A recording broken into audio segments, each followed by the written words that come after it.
வணக்கம். மாலை முரசு செய்திகளை விரிவாக பார்ப்பதற்கு முன் தலைப்புச் செய்திகளை பார்க்கலாம். மேற்கு வங்கத்திற்கு சுற்றுப்பயணம் மேற்கொண்ட குடியரசுத் தலைவர் திரௌபதி முர்மு. அம்மாநில முதலமைச்சர் மம்தா பானர்ஜி அமைச்சர்கள் என யாரும் வரவேற்க செல்லாததால் கடும் அதிருப்தி.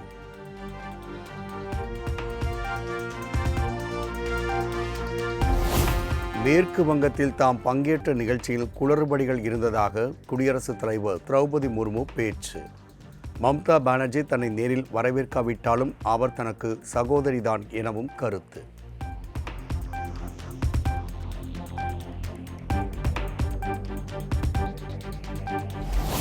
பாஜக ஆளும் மாநிலங்களில் பழங்குடியினர் சித்திரவதை செய்ய போட்ட போது குடியரசுத் தலைவர் திரௌபதி முர்மு ஏன் அமைதியாக இருந்தார்?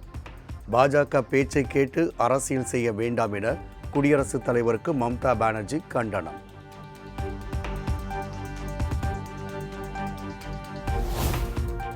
எஸ்ஐஆருக்கு எதிரான போராட்டத்தில் பங்கேற்றதால் குடியரசுத் தலைவரை வரவேற்க செல்ல முடியவில்லை. குளறுபடிகள் எதுவும் நடக்கவில்லை என்றும் மேற்கு வங்க முதலமைச்சர் மம்தா பானர்ஜி விளக்கம்.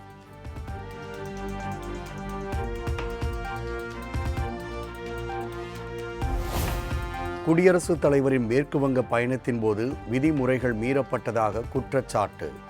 இன்று மாலை 5 மணிக்குள் விரிவான அறிக்கை அளிக்க மேற்கு வங்க தலைமை செயலாளருக்கு மத்திய அரசு உத்தரவு.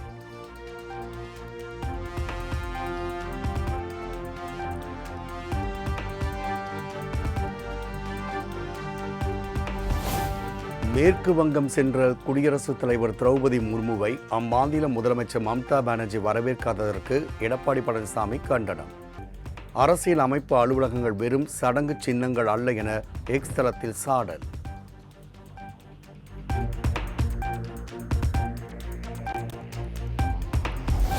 மேற்கு வங்க மாநிலத்திற்கு வருகை தந்த குடியரசுத் தலைவர் திரௌபதி முர்முவை அம்மாநில முதலமைச்சர் மம்தா பானர்ஜி வரவேற்காதது கண்டிக்கத்தக்கது. குடியரசுத் தலைவரை அவமதிப்பது ஒட்டுமொத்த பெண் குலத்தையும் பழங்குடியினரையும் அவமதிக்கும் செயல். இதை மன்னிக்க முடியாது என அன்புமணி கண்டனம்.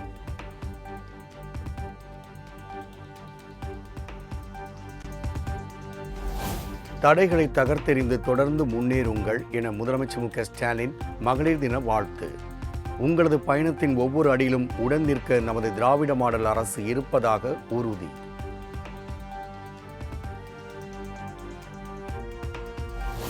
தாய் உள்ளத்தோடு தன் கடமைகளை ஆற்றும் சகோதரிகள் அனைவருக்கும் இனிய மகளிர் தின நல்வாழ்த்துகள். குடும்பத்தின் ஆணிவேராக துன்பங்களை சுமந்து அன்பு அரவணைப்பை வாரி வழங்கும் பெண்களின் தியாகத்திற்கு ஈடு இணை இல்லை என எடப்பாடி பழனிசாமி புகழாரம்.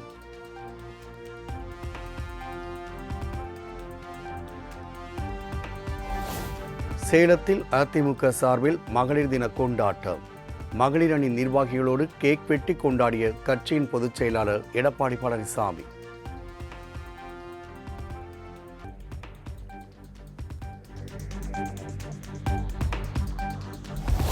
பெண்கள் மற்றும் பெண் குழந்தைகளின் பாலின வன்முறைகளை வேரறுத்து அவர்களின் உரிமைக்கும் பாதுகாப்பிற்கும் முன்னேற்றத்திற்கும் துணை நிற்போம். புதுச்சேரி எம்எல்ஏ ஜிஎன்எஸ் ராஜசேகரன் மகளிர் தின வாழ்த்து.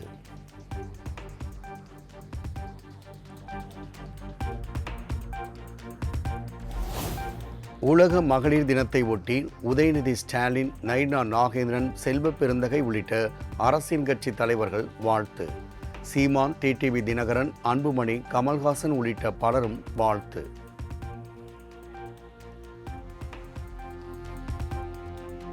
சென்னை கொளத்தூரில் மேம்படுத்தப்பட்ட முரசொலி மாறன் பூங்காவை திறந்து வைத்தார் முதலமைச்சர் மு.க.ஸ்டாலின்.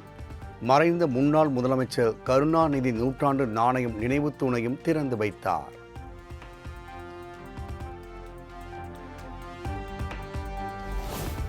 ஈரோடு மாவட்டம் கொடுமுடியில் பழம்பெரும் திரைப்பட பின்னணி பாடகி பத்மஸ்ரீ கே.பி. சுந்தராம்பாள் முழு உருவ வெண்கல சிலை திறப்பு. காணொலி காட்சி மூலம் திறந்து வைத்தார் முதலமைச்சர் மு.க.ஸ்டாலின்.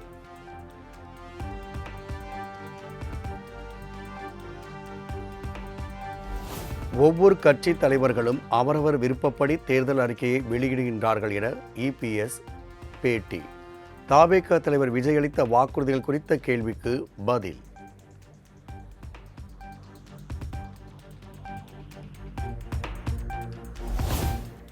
எப்படி தேர்தலை எதிர்கொள்வது என்ற தோல்வி பயத்தில் விஜய் அறிவிப்புகளை வெளியிடுவதாக மதிமுக பொதுச் செயலாளர் வைகோ குற்றச்சாட்டு. வேலு நாச்சியார் வரலாற்றை முதலில் உலகறியச் செய்தது மதிமுக தான் எனவும் பெருமிதம்.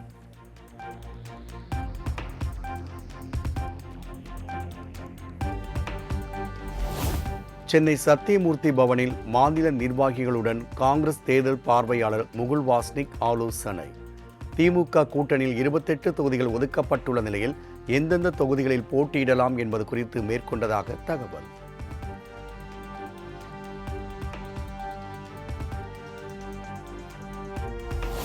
மானாமதுரையில் இருவரை வாளால் வெட்டிய வழக்கினில் கைதான ஆகாஷ் அரசு மருத்துவமனையில் உடல்நலக் குறைவால் உயிரிழப்பு. காவல்துறையினரை கண்டித்து உறவினர்கள் சாலை மறியலில் ஈடுபட்டதால் பரபரப்பு.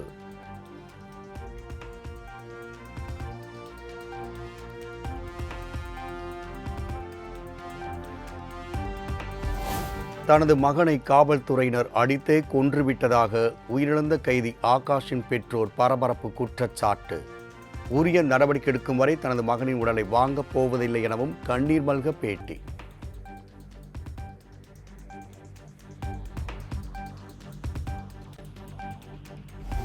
கும்மிடிப்பூண்டியில் இலங்கை தமிழர்கள் மறுவாழ்வு முகாம் தலைவர் கொடூர கொலையில் பெண்கள் உட்பட 6 பேர் கைது. கொலையாளிகள் மீது உரிய நடவடிக்கை எடுக்க கோரி முகாம் மக்கள் சாலை மறியல், போலீசாருடன் வாக்குவாதம்.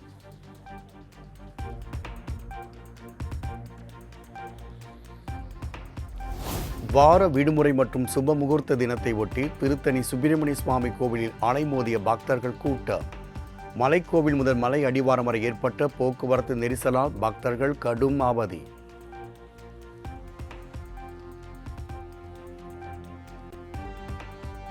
தமிழ்நாட்டின் பல்வேறு கோவில்களில் விமர்சையாக நடைபெற்ற கும்பாபிஷேக விழா. ஆயிரக்கணக்கான பக்தர்கள் கலந்து கொண்டு வழிபாடு.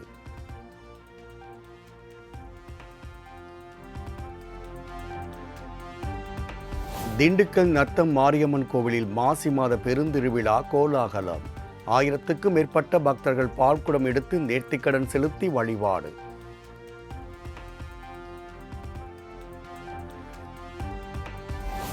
தமிழ்நாடு சட்டமன்ற தேர்தலை ஒட்டி துணை ஆட்சியர், துணை தாசில்தார் என 1849 கூடுதல் பணியிடங்கள் உருவாக்கம்.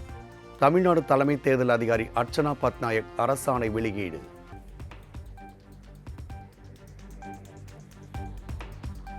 நாளை தொடங்குகிறது நாடாளுமன்ற பட்ஜெட் கூட்டத்தொடரின் 2வது அமர்வு. சபாநாயகர் ஓம் பிர்லா மீது நம்பிக்கையில்லா தீர்மானத்தை எதிர்க்கட்சிகள் கொண்டு வந்துள்ளதால் பரபரப்பு.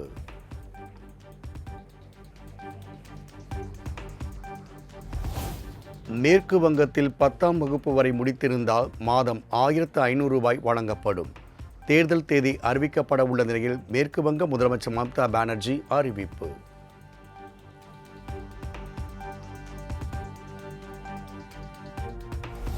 உத்தரப்பிரதேசத்தில் உள்ள அரசு பள்ளியில் தலைமை ஆசிரியைக்கு வகுப்பறையில் சிறுமிகள் மசாஜ் செய்யும் பகீர் கிளப்பும் வீடியோ இணையத்தில் வைரல்.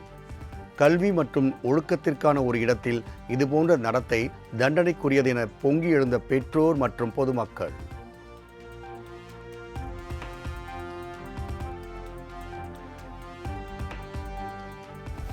தெலங்கானாவில் ஒருவேளை உணவு கூட கொடுக்க முடியவில்லை என கூறி 3 மகள்களையும் குளத்தில் தள்ளி கொலை செய்த தந்தையால் பரபரப்பு. கடன் தொல்லையால் விபரீத முடிவை எடுத்த தந்தையை கைது செய்து போலீசார் விசாரணை.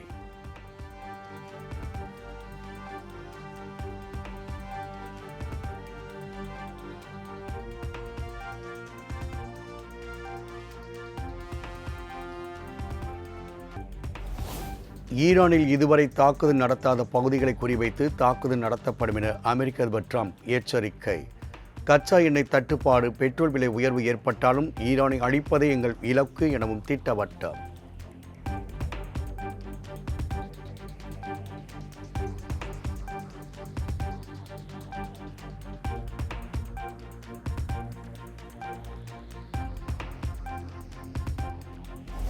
தெஹ்ரானில் உள்ள எண்ணெய் கிடங்குகள் மீது தாக்குதல் நடத்திய இஸ்ரேல்.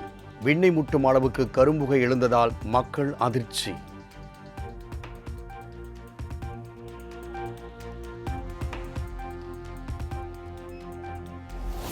ஈரான் மீது 9வது நாளாக தொடரும் இஸ்ரேல் அமெரிக்கா தாக்குதல், உயிரிழந்தோர் எண்ணிக்கை 1300 உயர்வு. சுமார் 1,00,000 மக்கள் இடம்பெயர்ந்துள்ளதாக ஈரான் அரசு தகவல்.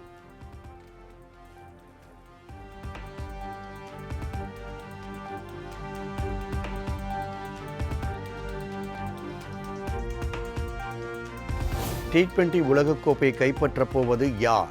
அகமதாபாத்தில் இன்று நடைபெறும் இறுதிப் போட்டியில் இந்தியா, நியூசிலாந்து அணிகள் பல பரீட்சை.